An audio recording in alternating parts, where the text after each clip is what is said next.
The first light of dawnrise filtered through the warped shutters of the Whispering Kraken, casting slender beams across the disheveled room. Dust motes danced lazily in the morning glow, stirred by the gentle sea breeze that carried the distant sounds of Meridia awakening, a symphony of gulls, clanging ship bells, and the murmurs of sailors beginning their day's toil. Caspian Vael stirred beneath the tangled sheets, his senses slowly returning from the depths of a dreamless sleep. The familiar scent of salt and aged oak filled his nostrils, mingled with a hint of lavender that clung to the linens, a subtle luxury amid the Kraken's otherwise rugged charm.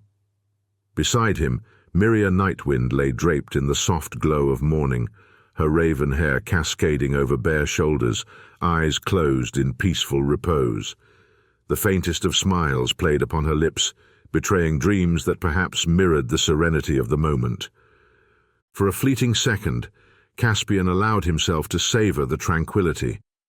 In these rare, unguarded moments, the weight of his titles and the perilous life he led seemed to dissolve, leaving only the man beneath, the one who found solace in Meridia's embrace and the whispered promises shared beneath the cloak of night. But peace was a luxury he could ill afford, especially now. Carefully, so as not to disturb her, Caspian eased himself out of bed. The wooden floorboards creaked under his weight, their protest softened by years of wear and the Kraken's perpetual state of disrepair. He reached for his clothes, a finely crafted ensemble that blended practicality with understated elegance, a linen shirt, dark breeches, and a leather vest adorned with subtle silver embroidery hinting at his status among the pirate lords. As he dressed, his mind began to drift, replaying the events of the previous night. The unexpected summons to Meridia under the banner of Kjordriath had set the entire seafaring world abuzz. The ancient term, seldom invoked, signified a sacred truce, a call for parley that promised safe passage and open dialogue between even the fiercest of enemies. It was a gesture laden with both opportunity and risk. The Kjordriath had been extended by none other than Commander Aldrich Thorn, Master of the Maritans, Lord of the Isles, and the undisputed head of the Meridian naval armadas. Born into a lineage of legendary captains, Aldrich's bloodline had been bound to the seas for generations, each Thorn carving their name into maritime history with deeds of valor and conquest. His ancestors had commanded fleets during the great naval wars, and it was said that no map of the known world existed that did not bear the hand of a Thorn in charting it. But Aldrich was more than just a legacy. His rise to power had not come solely through the weight of his family name, but through shrewd diplomacy and ruthless strategy. A man of contradictions, he wielded both respect and fear with equal mastery. His influence spanned seas and continents, making him not just a maritime commander, but a force upon the political stage of the realm. Yet, despite his towering reputation, Aldrich seldom involved himself directly in the negotiations that involved pirates and other unsavory factions. Such dealings were, in his eyes, beneath his station. The proposition was as bold as it was perilous. The pirate lords would lend their might against the abyssal reavers, the scourge of the southern seas, allowing the commander's forces to concentrate on the ever-encroaching threat of the corsairs of the Crimson Tide to the north. In return, promises were made. Amnesty for past transgressions, gold beyond measure, and for those with loftier ambitions, whispers of positions within Meridia's esteemed council. But promises alone would not be enough. The pirate lords had gathered to hear the offer, though not all of them had answered the Kjordriath's call. Those present carried the weight of their respective fleets, and the decision that lay before them hung in the air like the tension before a storm. Caspian could still picture the scene vividly. The flickering light of the lanterns cast long shadows against the wood-panelled walls of the Whispering Kraken's back room. The air was thick with the scent of tobacco and sea brine as 5 pirate lords gathered around a heavy oak table. Each bore the marks of the seas they ruled, weathered faces, scarred hands, and eyes that gleamed with ambition and suspicion. At the head of the table stood Lord Edwin Marrick, the trusted emissary of Commander Aldrich Thorn, Master of the Maritans, Lord of the Isles. Marek raised a goblet, his polished demeanor a sharp contrast to the rough company around him. He flashed a courteous smile, one meant to disarm, but Caspian knew better. Marek was a man sent to negotiate on behalf of a greater power, but his words were as much a weapon as the blades the pirate lords carried. "Pirate lords of the seas," Marek began, his voice smooth as the tides. "I propose a toast to the Kjordriath, this truce we honor tonight, in the spirit of cooperation and shared opportunity. Meridia recognizes the value of your fleets and the strength of your crews. We gather here to discuss an arrangement that benefits all parties, to turn what is now division into unity." The pirate lords raised their cups in a half-hearted gesture, their eyes never leaving Marek, suspicion etched on every face. Marek set his goblet down, letting his gaze sweep across the table. "To begin, let me introduce each of you, for while you may know of one another, this alliance requires a deeper understanding." He gestured to the first pirate seated on his right. "Captain Ronmar Blackshaw, master of the Northern Isles, whose ships have made a legend of raiding the northern trade routes and evading even the swiftest of Meridian patrols." Blackshaw leaned back in his chair, the creases in his sun-beaten face deepening as he gave Marek a slow, measured nod. "It's no secret why I'm here," he said, his voice low and gravelly. "The Abyssal Reavers are a thorn in everyone's side, true enough, but we all know the real threat. The Crimson Tide Corsairs are the ones to watch. If we throw our fleets at the Reavers, we'll be nothing but fodder for the Corsairs once they march south. And don't think they won't. They've already taken most of Zephiria's coast."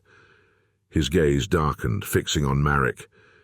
"So tell me, why should we fight the Reavers for the commander when the Corsairs will come for us next?"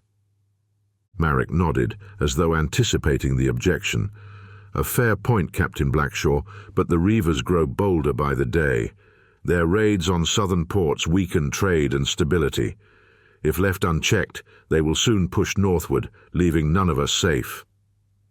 Before Blackshaw could respond, Marek turned to the next captain, a woman with fiery auburn hair, her posture sharp and commanding. "Captain Lysara Ferrin, of the Tempest Sea on the western shores of Meridia, where the waters are as treacherous as the politics. You command a fleet known for its speed and precision, and your ships are among the finest ever to navigate the western straits." Lysara gave a tight-lipped smile, her green eyes glinting in the firelight.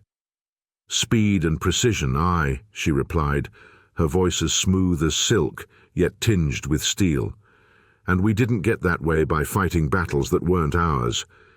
Riches and plunder, those are what interest me. And you," she said, directing her gaze at Marek, "are offering both, I'm told. But tell me, how much gold will make it worth risking my fleet in this little war of yours? The Tempest Sea is perilous enough without going toe-to-toe with the Reavers." Marek leaned forward slightly. "You have my assurances, Captain Ferrin.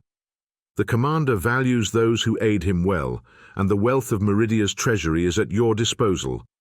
But this is more than gold. It's about securing the future of your territory. The Reavers won't stop at raiding. They'll take everything in their path, and your ports will be no exception." Lysara raised an eyebrow, considering his words, but made no further comment. She had made her point, and the silence spoke of the greed that fueled her interest. She would weigh the risks carefully, but her ambitions were clear. Marek continued down the table, turning next to the formidable figure across from him, clad in dark leathers lined with furs from the frozen north. "Captain Greymore, terror of the Zephirian ice coasts. No fleet has weathered the northern seas as you have. You've been battling the Crimson Tide for decades. Your ships have inflicted more damage on them than any in these waters." Greymore grunted, a sound that was more growl than acknowledgement. His face, lined with age and violence, betrayed nothing but contempt. "I'm not interested in the Reavers," he rumbled, his voice like the roll of distant thunder. "The Corsairs are the only threat that matters. Let Meridia deal with the Reavers. I say we take this city ourselves, while the commander is distracted. Burn it to the ground if we have to. It's not worth fighting the reavers just to leave our own backs exposed." There was a tension in the air, and Marik's polite smile tightened slightly. "Captain Greymore, Meridia is not the enemy here. There are alliances to be made, alliances that could give you strength in your continued fight against the Corsairs." Greymore's lips curled in a sneer. "Alliances mean nothing if we're dead. I'll not send my ships to die for someone else's war." Marik held Greymore's gaze for a moment, then shifted to the next pirate, whose dark, angular features and flowing robes marked him as an outsider to these colder seas. Captain Elan Marwood of Eldoria, whose ships bear the treasures of distant realms, and whose influence stretches far beyond the horizon, from the western isles to the eastern shores of the Elmerian Sea. You are revered by merchants and kings alike, yet it is your mastery of subtle conquest that has earned you your place among us. Elan inclined his head gracefully. "Indeed, Lord Marik. The reavers are a threat to my trade routes, and I have no love for chaos. But neither do I see why we must risk so much to stop them when the Meridian Armada is more suited for that battle." He paused, his dark eyes scanning the room. "Still, I am willing to consider an alliance for the right price. Eldoria thrives on stability, and if aiding Meridia will ensure continued prosperity, then perhaps there is room for negotiation." Marik bowed his head slightly in acknowledgement. "You are wise, Captain.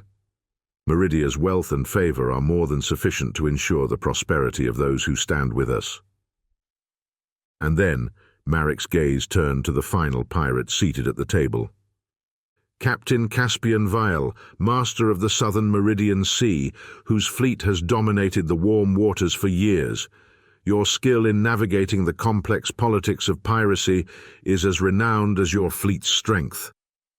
Caspian had sat quietly through most of the conversation, his expression a mask of indifference.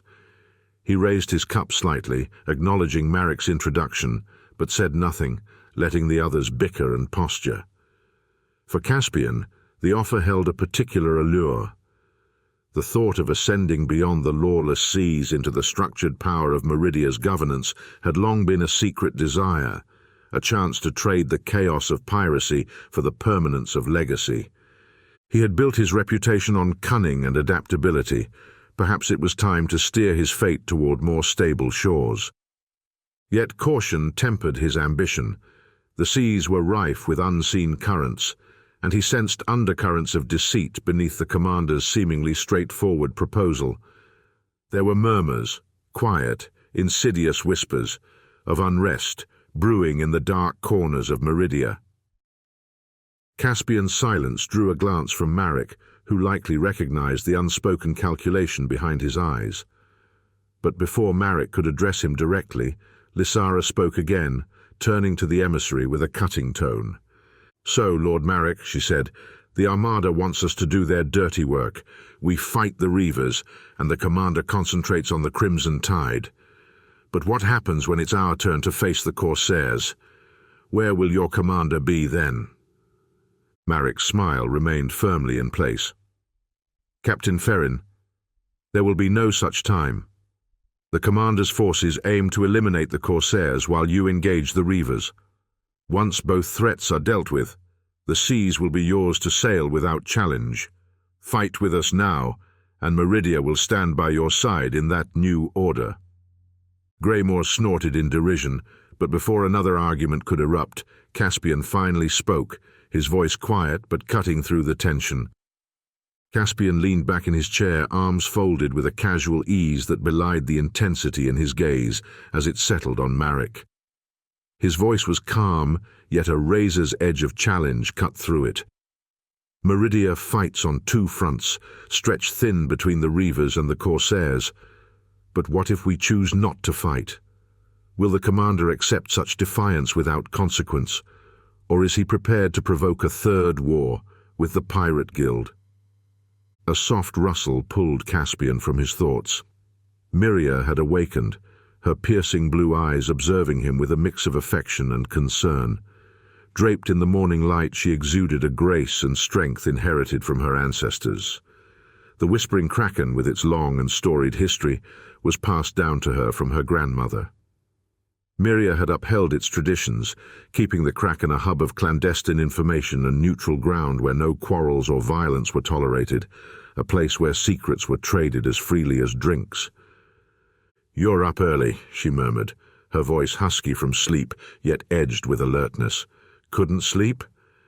Caspian offered a wry smile, moving to sit on the edge of the bed beside her. "Sleep is a luxury these days," he replied, gently brushing a strand of hair behind her ear. "Too much on my mind." Meridia's gaze searched his, reading the unspoken worries etched in the lines of his face. "You're thinking about Marek's proposal?" He nodded, his eyes flickering with a hint of frustration. "It's a tempting offer, but something feels off. The timing, the urgency, it's as if we're being maneuvered into place for someone else's game." Meridia sat up, the sheets slipping to reveal the intricate tattoos adorning her shoulders, symbols of her own storied past on the high seas. She reached out, placing a comforting hand over his. "You're right to be cautious. I've been hearing things, rumors of disturbances across the city." Caspian's jaw tightened. "Do you think it's connected to the Kjordriath?" "I can't say for certain," Meridia replied, her eyes clouded with worry. "But the coincidences are too many to ignore. Last night, one of my contacts mentioned seeing unusual movement on the docks, and just before dawn, the City Watch began mobilizing in numbers I've not seen in years." A cold knot formed in Caspian's stomach. The Watch? Could the commander be planning to renege on his own truce? Meridia's hand tightened around his, her expression hardening. "No, not the commander." Caspian's eyes narrowed, confusion swirling in his mind. "Then who?" Meridia sighed and stood, pulling her robe tighter around her frame as if preparing for what she knew must be said. She looked at him with a mixture of pity and regret. "The truce wasn't broken by the commander, Caspian. It was your fellow pirate lords. Influential figures have been vanishing, deals unraveling without warning. There's talk of a shadow in the background, a force stirring chaos, but no one knows who or why." He took a step back, disbelief flickering in his eyes. "What?" "They've betrayed the Kjordriath, Caspian," Meridia said softly. "They've struck deals in the shadows, assassinated key figures around Meridia. Powerful people. The commander was counting on you to help fight the Reavers, but some of the lords never intended to honor the truce." Caspian felt a cold wave of realization wash over him. His fellow pirates had played both sides. They made a mockery of the Kjordriath. And now the City Watch is rounding up pirates, loyal or not. They know the betrayal, and they're not taking any chances. Meridia's eyes held a depth of sorrow as she added, "You've been played, Caspian. You both have." Betrayal sank deep into his chest, heavy and bitter. The game had never been about the Reavers or the Corsairs. He had accepted the proposal, thinking he could forge something greater, only to find himself a pawn in a larger plot. "Why didn't you tell me?" Caspian asked, his voice quieter now, laced with a hint of pain. "You must have known all along." Meridia's expression darkened as she shook her head. "I couldn't, Caspian. My oath to the Kraken binds me. The Whispering Kraken is more than just a tavern, you know that. It's ancient, tied to the balance of power in Meridia itself. I hear the whispers, I know things, but I cannot intervene. It's why the Kraken endures through every storm." The weight of her words sank in.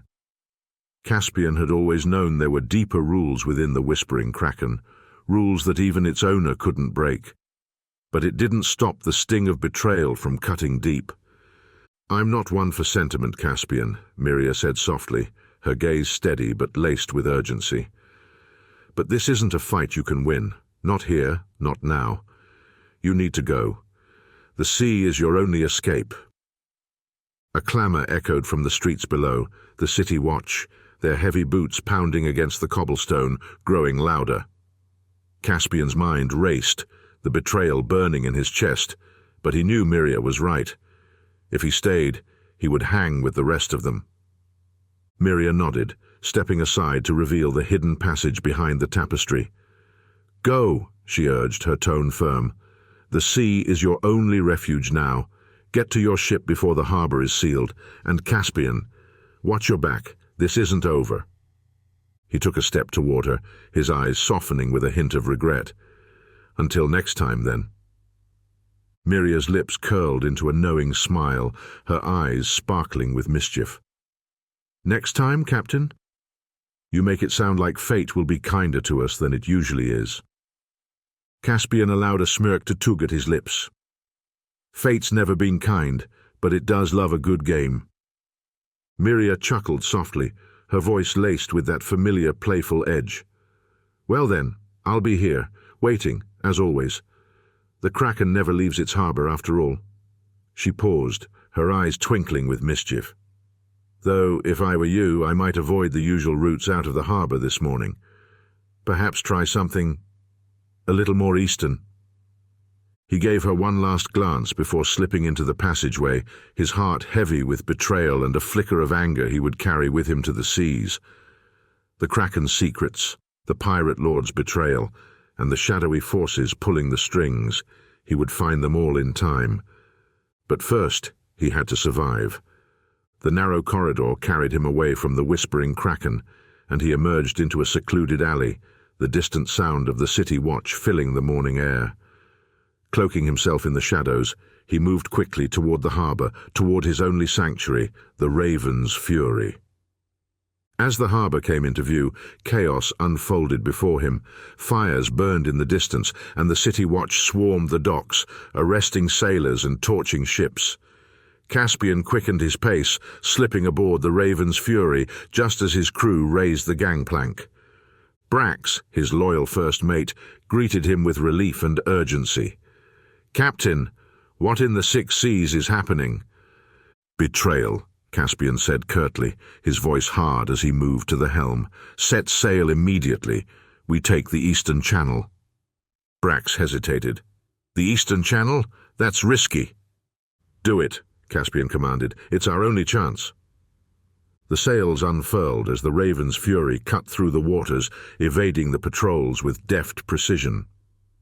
The distant sounds of Meridia faded as they sailed into the open sea, but Caspian's thoughts were anything but calm. He stood at the prow, the wind whipping his dark hair as he stared into the horizon. He had been betrayed, by his own, by those he thought he could trust. The weight of it sat heavy in his chest, but it was tempered by the resolve that now fueled him. The game had changed, but Caspian Vael was no stranger to games of power. He would adapt, survive, and when the time came he would return to reclaim what was his.